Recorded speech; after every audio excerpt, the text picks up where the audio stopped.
Монголын хүний нөөцийн судалгааны үндэсний хүрээлэнгээс жил бүр уламжлал болгон зохион байгуулдаг Монголын хүний нөөцийн менежерүүдийн 6 дахь удаагийн чуулга уулзалт Global HR Forum 2015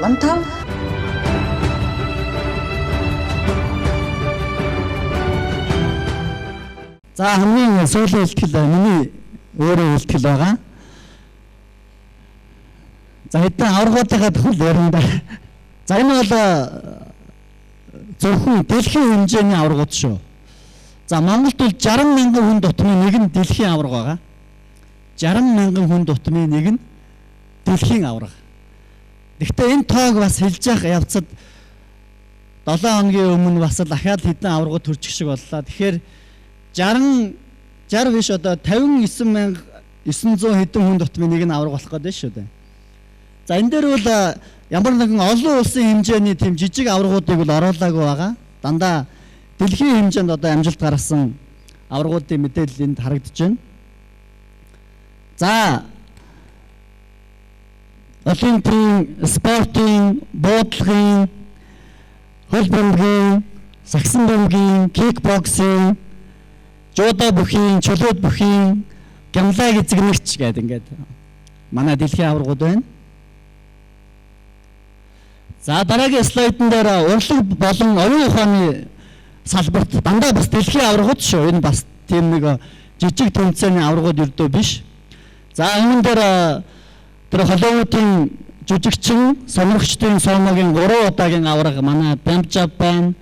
За Пласа Домингогийн уралдааны одоо Гран При одоо сүүлд нөгөө BBC-гийн бас аврагыг бас авчлаа. За тэгээд шатраар бол одоо манайхаа бол бүх юм авсан дөө бараг. Эмэгтэй, эрэгтэй, сонирхогч, сурагчийн 10 жилийн 8 дугаар ангийн юу байдгийг те бүгдийн л өөр авсан байгаа. За цээж бодолт одоо сүүлд оюуны спортоор бол манайх одоо удахгүй хятадын одоо супер оюуны спортын томчонтой одоо халз тулаан хийх гээд одоо нэг 7 хоногийн дараа манай оюун ухааны академийн залуучууд удахгүй явах гэж байна. За тэр одоо манай покерын олон улсын хамгийн том покерын авраг олчихсан тэр буян жаргал гэж зүгээр сонирхогч залуу очоод покерын авраг олчихж байгаа. Тэгэл нэг $200,000 бол покер тоглоод авчдаг манай залуучууд. За тэгээд дэлхийн яруу найргийн авраг байна. Язгуур урлагийн дэлхийн аврагууд нь байна. Тэр сэтэлт бүжгэлдэг тэр болт гэж залуу байж байгаа. За тэр залуу болохоор өндөр зэрэглэлийн балет мистер болохын тулд бол нэг 8 жил орчим хичээлдэг. За манай тэр болд болохоор яг үхээр нэг 2 жил хичээллээ л одоо хамгийн өндөр зэрэглэлийн яг балет мистер цолыг ингээд авчиж байгаа байхгүй юу. За алтан үеийг бол та нар сайн таньна.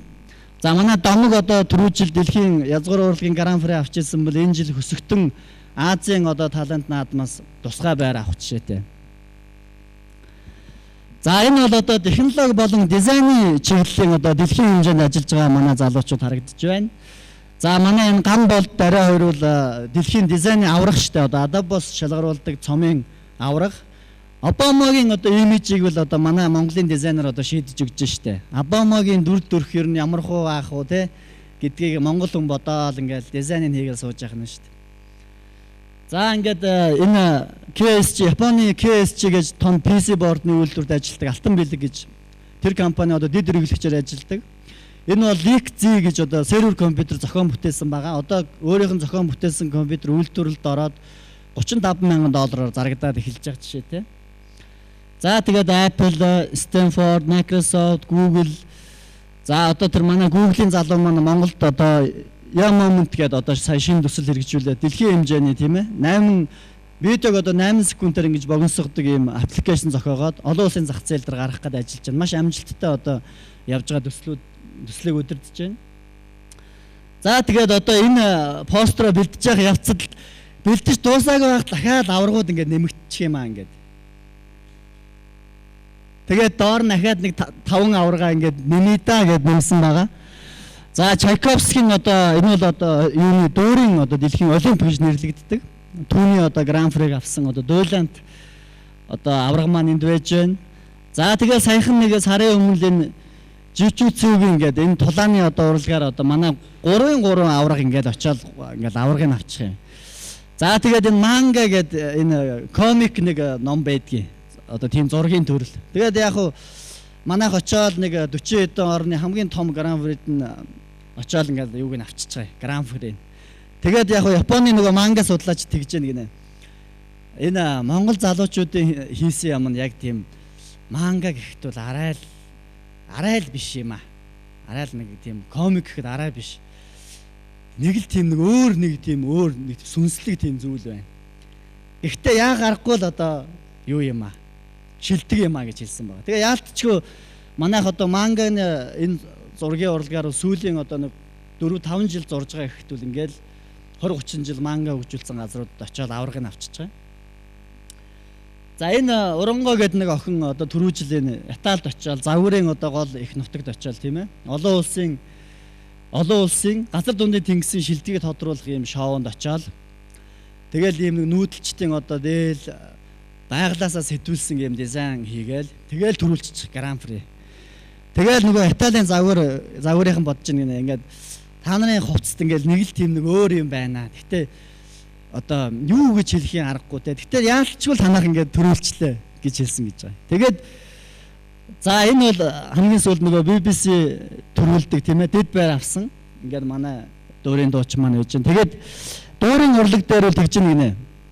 Ер нь одоо энэ дуур дээр бол монголчуудыг ер нь бол дийлэхгүйр юм шиг байна гэж судлаачид нь тэгж хоорондоо ярьж байгаа юм л да. Одоо нэг 90-ад оны үед та нар санаж байгаа нөгөө ингээд Сомогийнхан эхлээл нөгөө явхад тийм ээ бидэрт нэг ихтгэл байгаагүй шүү дээ. Тэр хүмүүс ч өстэй 4-500 ийм одоо килограмм жинтэй юм гинлээ. Хөөрхийн нэг хэдэн жоохон хүүхдүүд явсан гинлээ гэж ингээд ярьдаг байсан тийм. Тэгэл анхны нөгөө мехний ихтлгүүргээл Озоки цол аваад эхлэхэд гээ яах вэ хөөрхийн ганц нэгэн хүн хөөрхий ясаа эмгчүүлчгээгүй нэг Озоки авсан гинлээ гэл ингээд ихтгэл үнэмшил маань баагаар ингээд нэмэгдээл тийм ээ. За тэгэл араасаа бол одоо бол тэгээд ер нь Монголыг бол дийлэхгүй байна гэж ер нь ярьж байна гэсэн. Тэгээ яг түүний араас бол одоо ингээд урлаг тэр дундаа сонгодог урлагийн энэ салбарт бол манайхыг бол дийлэхгүй байна гэж ярьж байна гэж байна л да. Тэгээ ингээд аврагуудынхаа тухай сонсоход ярихад тийм ээ 40 мянган хүн дутмын одоо нэг нь бол дэлхийн авраг байна шүү дээ монголчууд дотроос. За тэгээ ингээд бүгдээрээ бодцгоё. Яг хөө ингээд монголчуудыг янз бүрээр ярьдаг л да. Одоо төвчгүй байгаа, залхуу байгаа, юу ч гэдгийг тий. Ер нь юу ч хийж болно л доо ер нь тэгээд хүмүүс янз бүрээр л ярих баг. Гэхдээ тэр нэг Италийн шүүгчдийн яриад байгаа, Японы манга шүүгчдийн яриад байгаа тий. Энэ нэг тийм нэг юм байна тийм үү? Та нарт нэг л тийм нэг юм байна. Тийм учраас та нар яалчгүй Гран При авчлаа гэж хэлж байгаа. За тэгэхээр монголчууд бол яах вэ гэхээр ерөөг ингээд бид нар ярьдаг штэ. Их залхуу байна ер нь монголчууд их залхуу юм байна те. Манай анги компанийн гэж штэ. Үнэн залхуу ингээд юу ч хийхгүй гэл. Гэтэл залхуу гэдэг үг чи өөрөө бол цаана юуг илэрхийлж залхууг зөв хөгжүүлж чадвал ер нь дэлхийн бүх том нээлтүүдийг бүх инновацийг дандаа залхуу хүмүүс хийсэн байдаг байхгүй юу? Тий. За ер нь яагаад заавал одоо хувцсыг гараараа угааж ер нь яах юм бэ те? Машин угаалгын машинаар л угаач л та. Гээл ингээл угаалгын машин зохиоч нь те. Ер нь ингээл цамцны энэ захыг ингээл салдаг хийгээл зөвхөн захын л угаач л та гээл. Салдаг зах бүтээгээл ингээд инновац чинь. Тэгэхээр залхуу хүн бол яадаг байх нь те? Одоо нөгөө татцлын хуулийг нээсэн манай Ньютон бол яах вэ гэхээр ингээл модны дор унтчихсэн байгаа шүү дээ. Нэг тийм судалгаа хийгээл тэгэл яагаагүй зүгээр ингээ унтчихсэн чинь ингээл дээрээс нь алим унтсан байгаа байхгүй юу. Тэгэл ботсон байгаа. Энэ алим юу яагаад унсан юм бол гээл. Тэгэхээр за энэ бол яг уу таталцтай хууль байж болох юм байна гэл. Тэгэл одоо дэлхийд дээр хамгийн нээлт хийсэн хүмүүс бол дандаа залхуугаараа дуудагдчихсэн те. Эйнштейн гэхэд л одоо 0.1 онтыг одоо ямар ч ирээдүйгүй те. Тэгэл Стив Джобсгийн сургуулиудаас хөөгдөөл тэгэл ямар ч найдлаггүй те. Алибабагийн нөгөө үнслэгч одоо тэр хятадын залуу гэхэд те Харвардаас одоо CV-н 30 удаа ботсон гэж байгаа байхгүй ямар ч сурах найдваргүй энэ хүн гээл те. Тэгэхээр яг үхээр залхуу гэдэг бол нөгөө талаасаа бол юм креатив юм сэтгэлгээг шууд илэрхийлж идэг. Нөгөө талаас нь харах юм бэл. Тэгэхээр бид нар залхууг л зөв хөшүүргээр зөв хөгжих нөхцөлийн л ер нь бүрдүүлж өгөх хэрэгтэй юм байна тийм үү. Одоо суумад ягаад авраг болоод байгаа гэхээр тэнд авраг болох тэр нөхцөлийн гол нь бүх тоглоомын дүрм нь тодорхой, тэмцлийн шудраг дүрм тэнд үйлчилж байгаа учраас түүнийг дийлэл гараад ирж байгаа байхгүй. Тэгэхээр яг үхээр Монгол ч гэсэн зөндөө одоо аврагууд байж л байгаа.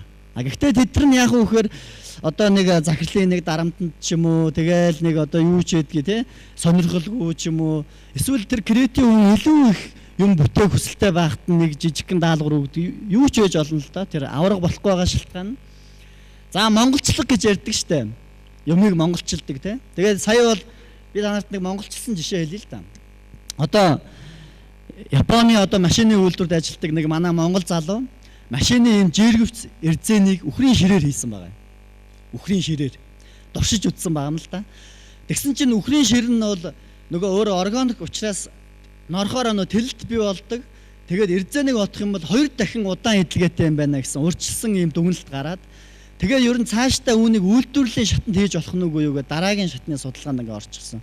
Тэгээ манай нөхөр бол яах вэ гэхээр монголчилсан байгаа байхгүй юу?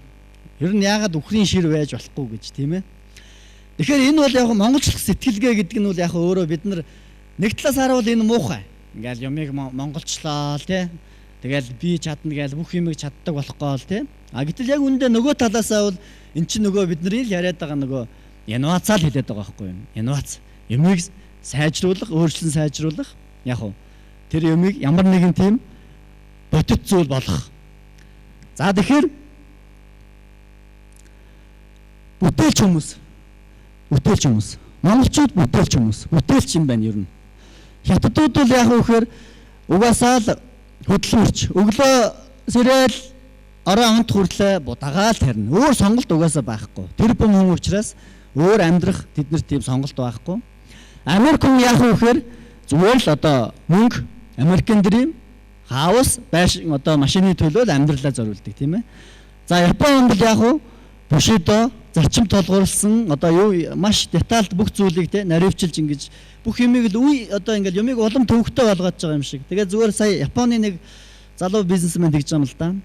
Бидний одоо тэр зарчим толгуурлсан одоо тэр нягт тэр юу маань одоо Японы хөгжил авлам одоо удаашруулж байна. Ягаад тэгэхээр Японы одоо бүх том корпорациуд дандаа одоо 80 наснаас дээшээ тийм өвөөнөр одоо бүр өвөөч биш одоо өндөр өвөөнөр одоо удирдах жана л да. Тэгээ манай өндөр өвөөнөр маань яг үхээр нөгөө л нэг одоо Японы нөгөө соёлын хувьсгалын үед л одоо анх соёл одоо Японы тэр хөгжлийн үед баримталжсэн тэр зарчмаараа ингээл юмд ингээл судлаад нэг юмыг ингээл 4-5 жилээр ингээл бодоол те. Тэгсэн чинь нөгөө хажууд нь бол нөгөө яг үхээр нөгөө нэг Стив Джобс, нөгөө нэг одоо Жак Ма те, нөгөө нэг Алибаба тэд нар бол ингээл аль хэдийн ингээл хурдтай жоохон хүүхдүүд гарч ирэл ингээл хажуугаар сүв гээл. Тэгээ Японы залуучуудад тэр нь их төвөгтэй байна гинэ. Ер нь тэр. Тэгэхээр монгол хүн бол яг үхээр монгол хүн бол зүгээр креатив. Дөрмөнд угаасаа баригддаггүй. Дайн хийнэ яг уу. Нөгөөдөл нь ингээл бөөн цайз майз барайл урдаас дайрах байх гэж бодсон чи араас нь дайраал. Тэгэл ялчин те. Тэгэл өөр яг уу. Юмыг бол яг дөрмгүйгээр ингэж тоглоомгүй ингэж өөрчил шинтгэх тийм сэтгэлгээ монгол хүнд байдаг байхгүй.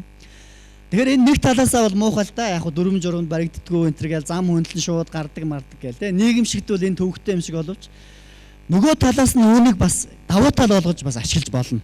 Энэ креатив сэтгэлгээг нь тэгтээ нөгөө нэг инновац болохт нь нөгөө нэг бүтээгдэхүүн болох тийм боломжийг олгож өгөх юм бол энэ бол креатив сэтгэлгээ. Тэгээд миний бодлоор бол монгол хүний ер нь одоо гол давуу тал бол ер нь креатив Монголиа. Бүтээлч Монгол. Тэгээд монгол хүн яах вэ гэхээр одоо саяхан тэр одоо Аруна гэдэг бүсгүй Америкт гутал хийж байгаа нөгөө дизайн ингээд төрийг ингээд доошлцдаг тэр гутал хийсэн бүсгүй бол яаж юм нэхэр гутал хийхэд бол заавал гутлын үйлдвэр байгуулах одоо ямар шаардлага болцсон. Тэ? Apple-ийн гар утсуул яг суман дээр одоо 90% нь хятад үйлдвэрлэж байгаа шүү дээ.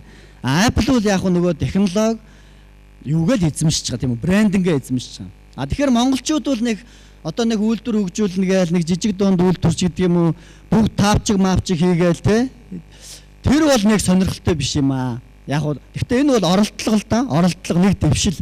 А гэхдээ цаашдаа бид нар тийшээ нэг актер ингээл төвлөрөөл бүгд үйлдвэрлэгч болох гол тэр бол биш ээ. Бид нар 2-3 сая болох нь учраас яг үхээр жишээлбэл нөгөө нэг хайтын пивны үйлдвэрлэл 2 сая ажилчинтай шүү дээ тийм үү. Тийм масс үйлдвэрлэл Монголд нэх одоо шаардлага байхгүй. Яг нь стратеги нөгөө нэг гангийн үйлдвэр ч юм уу тэр юм хийх нь зөв баг. А бусад юмыг бол бидний дэвшүүлж байгаа санаа болохоор яах вэ гэхээр монголчууд зүгээр тэр ноу хау, технологи, брендинг, дизайн тэр юмыг л хий. Тэ? Дизайн. Өнөөдөр монголчууд бол дизайнер ч гэсэн одоо ноёлж штэ. Зүгээр жоохон хүүхдүүд очиод дизайнер одоо манай ариуны сүрээ очиод тэр бензин шоуг нь очиод ингээл хийчихэж штэ. Тэр эрхийг аваад жоохон хүүхд очиод ингээ хийчихэж байгаа байхгүй. Тэгэхээр угаасаа нөгөө дизайнерууд ирээл Монголд ирээл манай хээг үзэл гайхдаг байхгүй, ангаадаг байхгүй дэлхийн дизайнерууд. Тэгэл нөгөө нэг сүүлд нөгөө Dolce Gabbana энэ чинь манай хэмээг хүртэл одоо хувцсандаа ашигласан л явж л байлээ л дээ. Тэгэхээр өөрсдөө монголчууд тийм хийсвэр сэтгэлгээний креатив юм сэтгэлгээ асар өндөр тэр сүг зураг мураг ингээл харахад угаасаа ойлгомжтой. Тэгэхээр манайд одоо маш их креатив хүмүүс байна. Гэхдээ эдгээр маань бол одоохондоо яг баялаг болж хараахан яаж байгаа лээ? Тий, чадахгүй байгаа шүү дээ. Энэ хүмүүс маань бол өдөөдөл гутарчихсан тийм ээ. Арх уугаал. Миний энэ авьяас бол хүнд ч хэрэггүй юм байна, тийм ээ. Гэрийнхаа мухарт хинч тоохгүй ингээл явж байгаа. За үүн дээрээс би хүний нөөцийн менежерүүд энэ сэдвийг юу ямар хамаатай юм бэ гэд зарим нь бодож яж магадгүй. Тэгэхээр үүн дээр би нэг л юмыг холбох гэдэг юм л да. Компанид бол креатив хүмүүс өртөө тогтддог байхгүй юу? Тогтдгүй. Яагаад гэвэл энэ хүмүүс ийм шинж тэмдэгтэй байдаг байхгүй юу? Нэг газар удаан тогтдгүй, цагт баригдах дургүй, өөрийгөө өртөө илэрхийлдэггүй, ойлгомжгүй, ааш муутай, хүний доор ажиллах дургүй хүмүүс байдаг байхгүй юу? Креатив хүмүүс ийм байдаг. Гэтэл креатив хүмүүс компанид хэрэгтэй юу? Хэрэгтэй. Ямар үед хэрэгтэй вэ? Дизайн хийхэд, зохиол бичүүлэхэд, агуулга хөгжүүлэхэд, санаа үйлдвэрлэхэд, бие даасан судалгаа хийлгэхэд жишээлбэл нэг компанид ажил өргүүлье гээл тэгдэг тийм үү? За нэг агуулга бичүүлье, гоё санаа гаргуулъя гээл тэгдэг. Креатив хүмүүс бидэнд маш их хэрэг болдог. Гэхдээ ийм хүмүүсийг та нар ажилд авах боломжгүй. Ажилд авах бол. Ийм хүмүүс угаас ажил хийдэггүй байхгүй юу? Ягаад гэхээр эдгээр чинь бүтээмж нь асар өндөр. 100 компанид зэрэг 100 рекламны зохиол бичих тийм тэгжээж эдгээр аз жаргалтай амьдардаг. Одоо түүний нэг жишээ нь тэр артал сууж байна. За бүгд арагшаа хардаа. За арагшаа хараарай. Хэн байж болох вэ? Арагшаа сайн хардаа. За хэн байж болох вэ? Тэр ард байгаа хүмүүсээс өнөөдөр чинь танилцсан байгаа үстэй хоорондоо. Тэнд нэг креатив хүн байгаа л байна. За тэр хүнд ямар ч салгад бишээ. За хэн байж болох вэ? Дэвш бүрэн захирал. Хэрвээ дэвш бүрэн захирлыг нэг компани өмчлөөл тийм ээ өөрийнхөө компанийг хөгжүүлэхэд ингээд чи манай л компани л одоо бүх юмыг л үнэхээр супер болго. Гээл ингээд өмчлөөл өндөр цалин амлаал тийм ингээд байгаадах юм бол яах вэ? Тэгээд байвал яах вэ? Чи битгий наад одоо ноу хау мэдлэгээ бусад компанид битгий хэл өрсөлдөгч одоо бусад битгий хэлгээд байвал яах вэ? Тэгэхээр энэ дээрээс хүнийг шеэрлэх гэдэг ийм ойлголт гарч ирж байгаа байхгүй юу? Хүнийг шеэрлэх. Одоо хүний тэр креатив чадварыг яах вэ? Хоорондоо шеэрлцгээе гэж байгаа байхгүй юу? Шеэрлцгээе. Тэгэхээр нэг лого бүтээдэг. Одоо жишээлбэл дизайнерын компани ажиллуулахад бол яах вэ гэхээр хаяа нэг юм хийлгэчээ тэр дизайнерын бүх уран чадварыг ашиглаж чадахгүй байгаа байхгүй юу? Гэтэл авьяаслаг дизайнер яадаг вэ гэхээр нэг өдөрт нэг лого хийдэг байхгүй юу? Тэгэхээр нэг лого чинь 1 сая төгрөг байдаг байхгүй юу? Тэгэхээр 30 компани 30 брендинг Монголын одоо цайны бичнүүдийн дизайн гэж хөөрхөн амт юм байдаг шүү дээ. Тэрний дизайн дээр тэр дизайнер ажиллаа сууж явах хэвээр. Тэгэх юм бол яг сарын бүтээн хэдэн төгрөг болох гээд байна? 30 сая болох гээд байгаа байхгүй юу? Тэгэхээр дэвшмөрөн захиралдаг заавал нэг компани өмчлөх биш. Дундаа шөөрлөөд компаниуд л хөгжөөд явж байвал эн чинь нөгөө Монгол улсад хэрэгтэй болж тараад байгаа юм. Тэгэхээр ийм хүмүүстэй ажиллах нэг юм платформ буюу вебд суурилсан юм платформ бид нар санал болгож байна л да. За энэ бүтээлч монголчуудтайгаа бид нар хамтрах хэрэгтэй байгааз. Тэгэхгүй тэрийг нөгөө нэг ааш муутай ааш нь олохгүй болохоор л чивэл бүтэхгүй те гээл ингээд энэ хүмүүсийг улам гадуурхах биш. Энэ хүмүүстэйгээ яаж хамтрах вэ? За тэгэхэд бол бидний санал болгож байгаа. Эхлээд Creative Mongolia.com гэдэг та нар орчин. Угсаа нээсэн байгаа. За тэнгууд энэ талд болохоор яах вэ гэхээр нөгөө нэг креатив хүмүүсийн профайлууд үүсчихсэн байж байгаа. Танилцуулгууд одоо дизайнерууд, одоо нөгөө нэг зөвлөгөө өгдөг экспертүүд, чиглэлийн одоо юу ч байдгийг бүр яг офс дээр ч очиж яг хүртэл зааж өгнө гэж штэ бүр. Тий. За тэгэл одоо юу байдгийг нөгөө зохиолчид янз бүрийн компанид ажлын санаа гаргадаг одоо артист хүмүүс маш олон байна одоо. Зөндөө одоо артист төслөө санаачилчихсан алт шиг одоо ингээд цаашаа хөгжүүлж болохоор дааш тэр хүн чинь зөвхөн уран бүтээлч хүн шүү дээ. Тэр хүнд бол түүний төслийг хөгжүүлэх хүмүүс хэрэгтэй, түүнтэй хамтрах компаниуд хэрэгтэй. Тэгээд ингээд явах юм бол асар их юм эндээс бүр баялаг бүтээх нь ойлгомжтой байна. Би тэгээд нөгөө ажил хийхээ болоод энэ төслүүдийг хөгжүүлдэг болсон байгаа. Тэгээд хэд хэдэн төсөл хөгжүүлж үзлээ. Асар их капитал байна энд. Ийм одоо креатив хүмүүс. За энэ дунд бол яах вэ гэхээр энэ хүмүүсээс гарсан нөгөө идея, сервисүүд, продуктууд, прожектууд энд ингээ бэлэн байж байна. За эндээс компаниуд өөрсдөө сонгоод тэр хүмүүсээс сервис авч болно, юу ч авч болно. Төлбөрөө төлнө. За тэгээд нөгөө талд болохоор яах вэ? Компаниуд ингээд сонголтоороо байж гэнэ гэсэн. За миний гол хэлэх санаа болохоор монголчууд бол бүтээлч энэ одоо бидний ноёлж байгаа одоо бүх салбаруудыг бид нар бичсэн байна. Монгол хүний ерөнхий юм Монгол хүнийг илэрхийлж болох түлхүүр өгнүүдийг энэ дэр бичсэн байгаа. За монголчууд бол ийм гэсэн үг. Энэ товчхондоо л энэ. Тэгэхээр үүнийг баялаг болгоцгой тэгээд бүтээлч хүмүүсээ дундаа шийлж сайхан ашиглаж илүү их баялаг бүтээе л гэж хэлэх гэсэн. За баярлалаа.